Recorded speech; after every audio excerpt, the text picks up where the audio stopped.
தென்பழனி மலை மேலே தண்டபாணி கோலத்திலே கண்குளிர கண்டு விட்டால் போதுமே என்றும் கருத்தில் உந்தன் அருள் வடிவம் தோன்றுமே.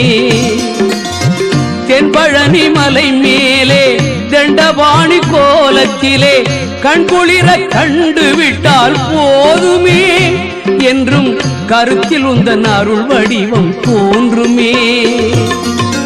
உள்ளத்திலே நீ இருக்க உன்னை நம்பி நான் இருக்க வெள்ளிமலையான் மகனே வேலையா என் வாழ்வு வளம் காண கடைக்கண் பாரையா கடைக்கண் பாரையா.